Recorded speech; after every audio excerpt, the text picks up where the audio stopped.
여성들보다 남성들이 스포츠를 좋아하는 분들이 많습니다. 축구를 좋아하는 분, 배구, 농구를 좋아하는 분, 격투기를 좋아하는 분 다양하게 많을 것입니다. 19세기 독일의 처리수성이라고 하는 비스마르크라는 사람은 정권을 잡으면서 독일 국민들이 정치의 시선을 돌리게끔 하는 정책을 폈는데 그것이 바로 3S 정책이라는 것입니다. 첫째 S는 스크린입니다. 영화를 통해서 국민들의 눈을 정치에서 돌리게 했습니다. 그 다음에는 섹스입니다. 성적 방종이나 성적 문란을 용납했습니다. 세 번째가 스포츠입니다. 사람들로 스포츠에 빠지게 해서 정부가 무슨 일을 하는지 관심을 두지 않도록 하기 위한 것이었습니다. 이것은 매우 성공적이었습니다. 스포츠는 지나치면 독이 됩니다. 그러나 적당한 선에서 운동 경기를 하고 보고 즐기는 것은 매우 유익합니다. 우리는 이 스포츠를 통해서 배울 것이 많이 있습니다. 스포츠를 통해서 인생을 배우게도 되고 영적인 신앙도 배우게 됩니다. 오늘 본문 24절에 말씀하고 있습니다.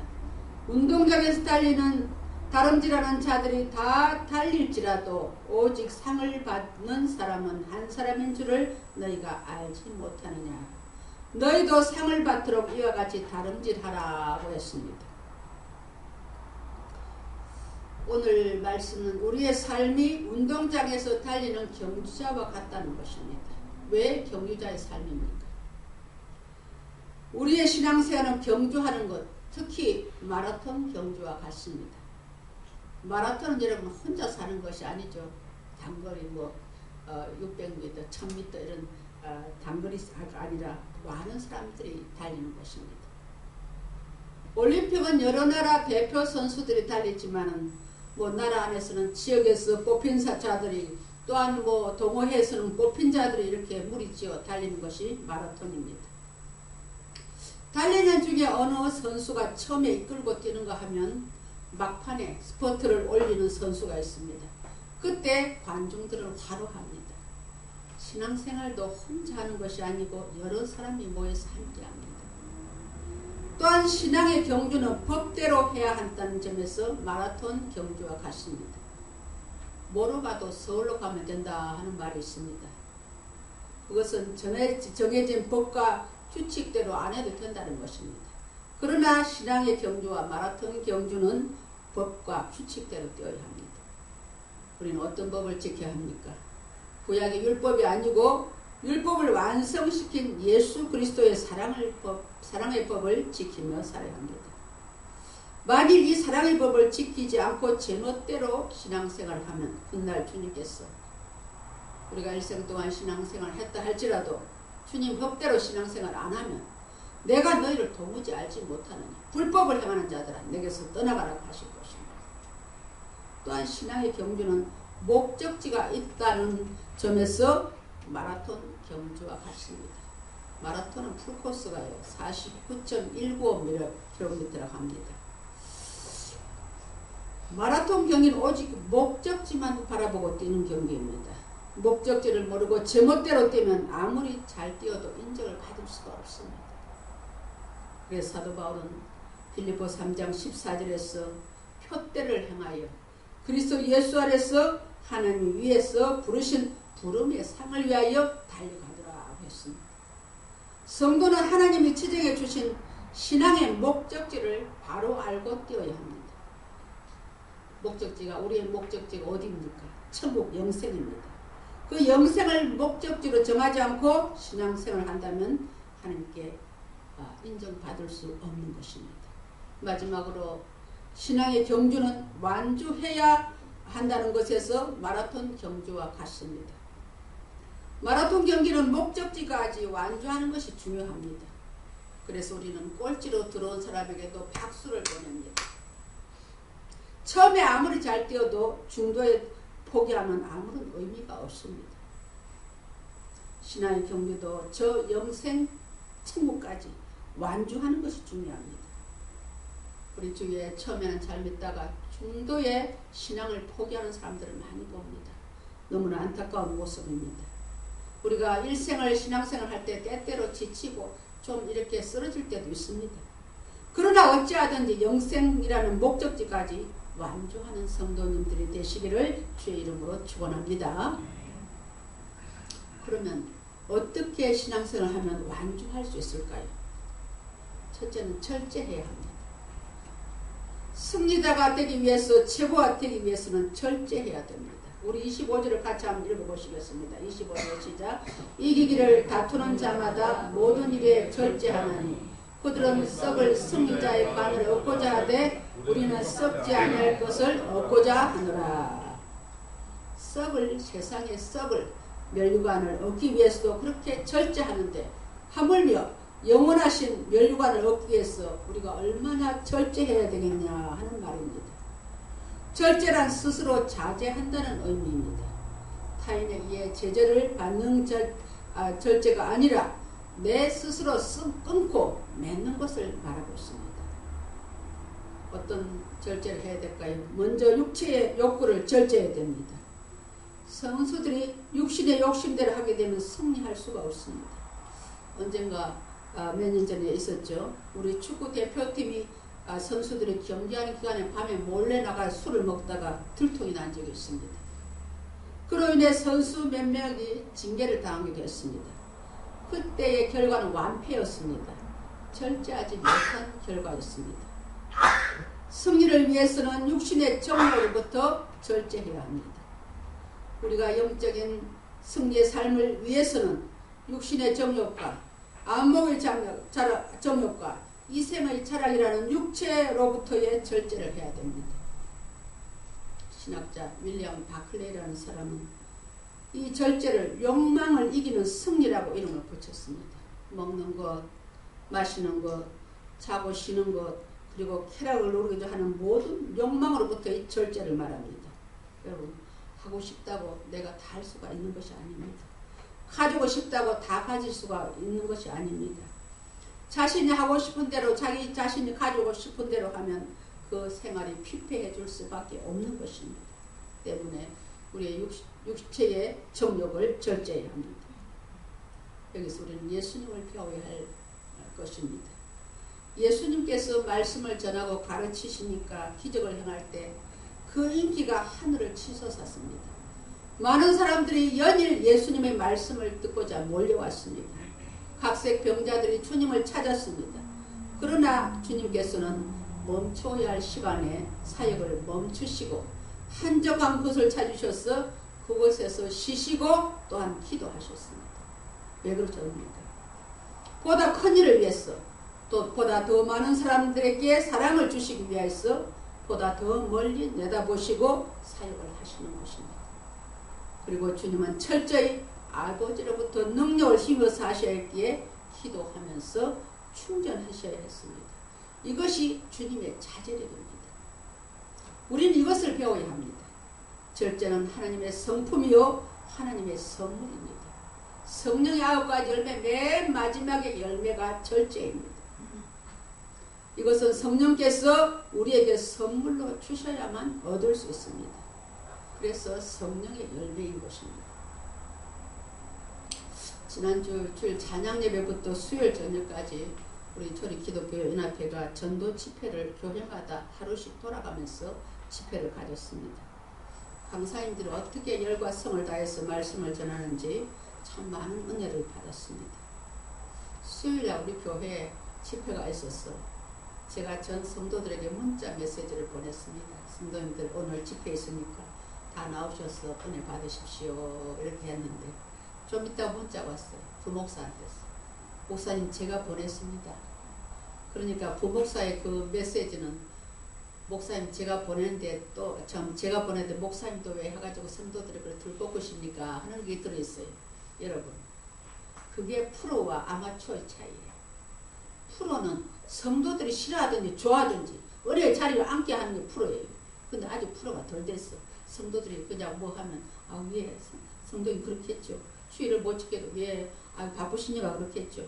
이렇게 하면 여러분 프로는 못 됩니다. 어떻게 하든지 성도들을 은혜의 자리에 앉게 하는 것이 프로예요. 그리고 여러분 주의 종들이 문자 보내고 귀찮았다고 전화한다고 귀찮아하지 마세요. 그래서 제가 문자 보냈어요. 자꾸 볶아야 한다. 그것이 그들의 살 길이다. 여러분 볶은다 그러지 마세요. 여러분이 그날 은혜 자리에 나오니까 얼마나 은혜 받았습니까? 목사하는 것은 성도들이 어떻게 하든지 은혜 자리에 나와서 은혜 받게 하는 것이 목사의 사명인 것입니다. 여러분 목사 때문에 예수 믿는 거 아니지 않습니까? 여러분 한 분 한 분이 예수 믿고 구원받고 은혜 받는 것이 목적이지 않습니까? 그러나 마귀 사탄은 성도들 하여금 은혜의 자리에 가지 못하게 합니다. 가감이 물리치고 나와야 내 영이 삽니다. 그날 저녁 수예배는 마지막 날인데 얼마나 많은 성도들이 은혜를 받았는지. 여러분 그 시간 우리가 TV 앞에 앉아도 무슨 유익이 되겠습니까? 다른 때는 몰라도 내 교회 행사는 여러분 주인 의식 가지고 참여해야 합니다. 여자 성도님들 거의 다 참여했는데 남성도들은 한 번도 참여를 안 했어요. 그런데 우리 김성은 목사님이 찬양 인도하다가 또 차를 못 빼다 그러면 또 내려가 차 정리하고 또 올라가 찬양 인도하고 그렇게 하면 되겠습니까? 여러분 좀 이럴 때는 정말로 내일 좀 뒤로 하고 하나님 교회 나와서 하면 하나님 내일 해주실 줄 믿습니다. 때문에 우리는 이 철제를 위해서 기도합니다. 우리 주님은 우리가 우리 일 다 하고 찌끄레기 시간 받으시는 그런 분이 아니에요. 그러니까 내가 일이 좀 남아있어도 만사를 제패하고 하나님 나와서 은혜를 사모하는 마음으로 참여하고 봉사하면 하나님이 내일 해주실 줄 믿습니다. 저는 이날까지 목회하면서 그 일을 했더니 하나님께서 축복해 주셨습니다. 저는 평신도 때 구역장 할 때 대신방인데 아유 그 사무실에 아무도 없어. 지킬 사람이 없어. 과감히 주여 믿습니다 하고 문 잠가버리고 구역 옆에 대신방 다 했습니다. 그래도 하나님께서 다 책임져 주시더라고요. 여러분 그런 담대함과 그런 절제가 필요한 줄로 믿습니다.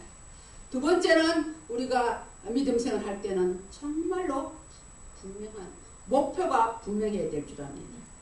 26절에 보니까 그러므로 나는 다름질하기를 향방 얻는 것 같지 아니하고 싸우기를 허공을 치는 것 같이 아니하며 라고 말했습니다.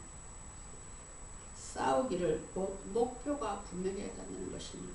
여러분 싸우기를 허공을 치는 것이라는 말씀은요 권투 선수가 허공을 치는 것을 말합니다. 권투 선수는 상대방의 몸을 가격해야 합니다. 허공을 치면 그만큼 힘이 빠집니다. 그리고 축구 선수는 골대를 향하여서 공을 몰아가야 합니다. 곧 승리를 향하여서 공을 몰아가야 하는 것입니다. 그래서 여기 본문에는 향방 없는 것 같지 아니하고 싸우기를 허공을 치는 것 같이 아니하며 라고 말했습니다. 방향이 분명해야 됩니다. 방향이 잘못되면 결과도 잘못됩니다. 그러나 방향이 바를 때 그곳을 향해 틀림없이 달려가게 되는 것입니다. 그것이 목표입니다. 그럼 우리의 목표는 어디입니까? 우리는 어디를 향하여 달려가고 있습니까?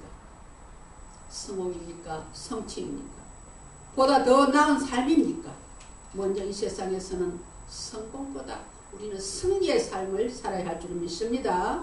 성공에만 여러분 집착하지 마십시오. 성도의 목표는 하나님의 영광입니다. 먹든지 마시든지 무엇을 하든지 하나님의 영광을 위해 사는 사람들이 성도인 것입니다. 지난주 전도집에 말씀을 자꾸 해서 죄송합니다만 주일 찬양 예배 저기 빗교에 사는데 그 강사님이 이런 말을 했습니다. 차별금지법 안에 동성애법이 들어있는데 아직은 동성애가 통과되지는 않았지만은 세계의 흐름으로 봐서 조만간 통과될 것으로 안다고 했습니다. 그렇게 되면 우리 성도들은 세 가지를 초월해야 한다는 것입니다. 첫째는 생명을 초월하고, 두 번째는 물질을 초월하고, 세 번째는 환경을 초월하는 3초 인생이 되어야 한답니다.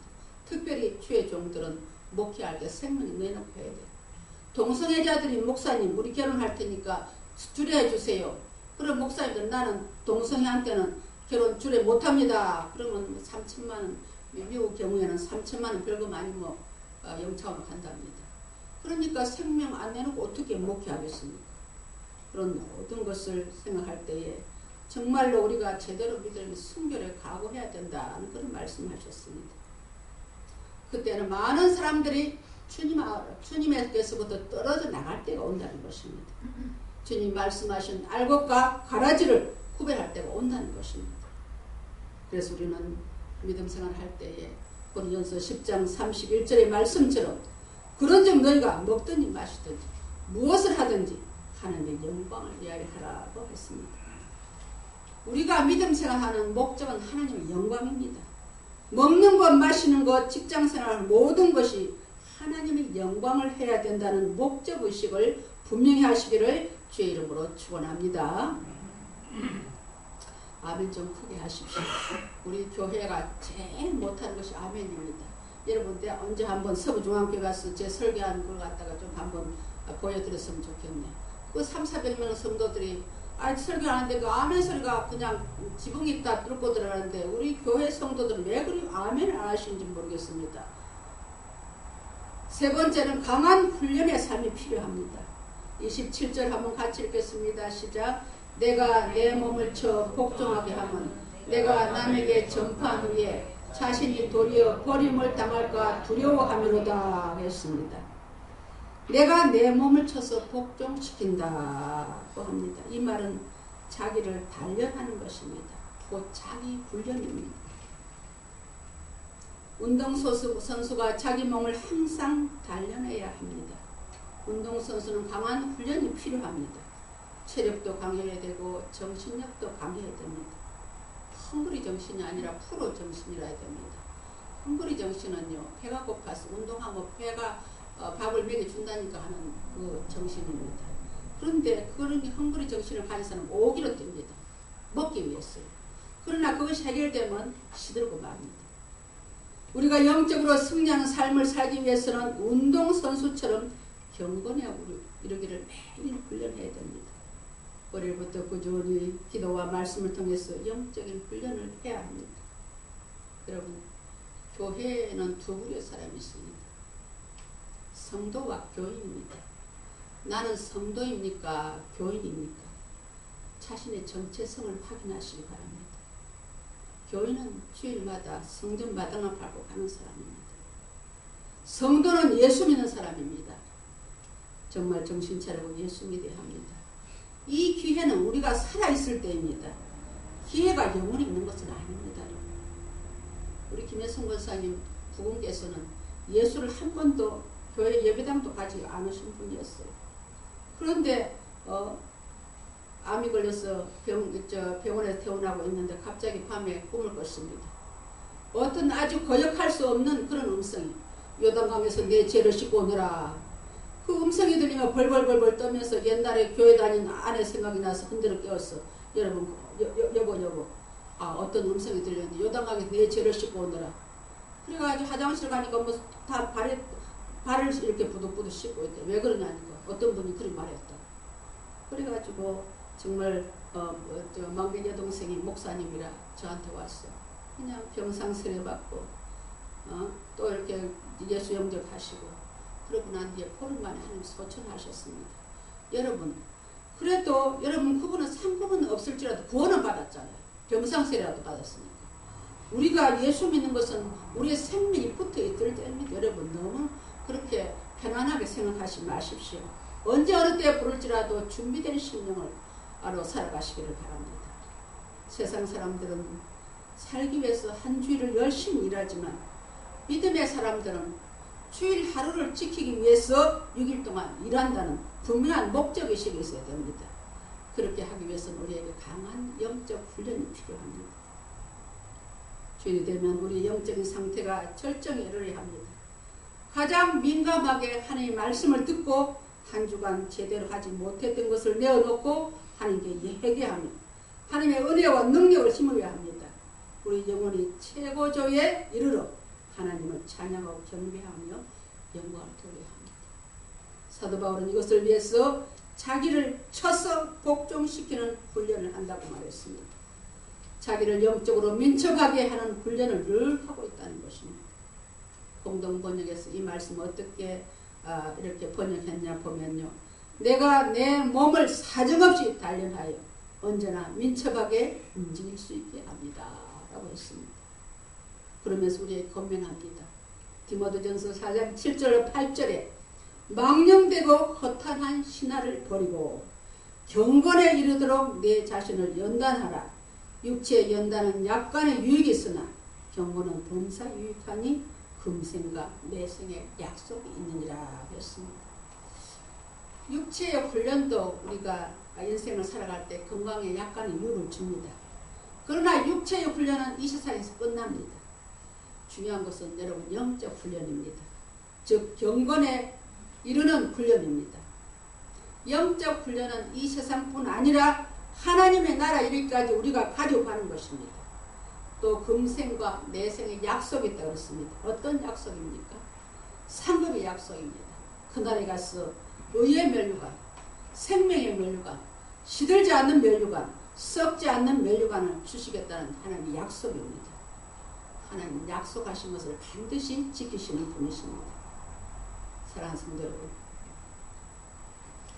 세상의 상급은 썩고 맙니다. 세상의 썩을 면류관을 위해서도 그렇게 훈련하고 정말 힘쓰는데 하늘의 면류관을 바라보는 사람들이 우리가 나태하면 되겠습니까? 우리는 썩지 않은 면류관을 바라봐야 됩니다. 요즘 새벽 기도 인구도 많이 줄고요. 저녁 기도회는 어떤 때는 주의 종들만 나와서 기도할 때가 있습니다. 여러분 분발하셔야 됩니다. 우리 주님이 우리를 위해 십자가에 달리신 사순절이 3월 1일부터 시작이 됩니다. 우리의 관심은 하늘의 것이어야 합니다. 영혼을 사랑하는 마음을 가지고요. 또 한 영혼은 천하보다 귀하다는 그런 마음을 가지고 영혼 구원에 힘쓰시기 바랍니다. 여러분, 되는 전도, 쉬운 전도를 말씀하시는데요. 되는 전도는 가족부터 구원하라고 하십니다. 가족부터, 친인척부터, 정말 이웃부터, 이런 동호회, 그런 그냥 학교 동창들, 그들부터 이렇게 쭉 좁혀나가면 하나님께서 열매를 맺게 해주신다는 것입니다. 우리는 정말 먹든지 마시든지 무엇을 하든지 하나님의 영광을 사는 사람들입니다. 그 목적의식을 분명히 가지고 정말 우리가 항상 영적 훈련을 게을리하지 않기를 바랍니다. 한정원의 철학과도 귀하다겠습니다. 그 영혼을 위해서 나를 쳐서 복종하는 강한 훈련을 하십시오. 세상의 것이 아니라 세상의 상이 아니라 하나님의 상급, 하나님께서 우리를 위하여 예비하신 면류관을 바라보시기를 주의 이름으로 축원합니다. 그것을 향하여 우리가 달려가십시다. 우리는 경주자의 인생임을 잊지 마시기 바랍니다.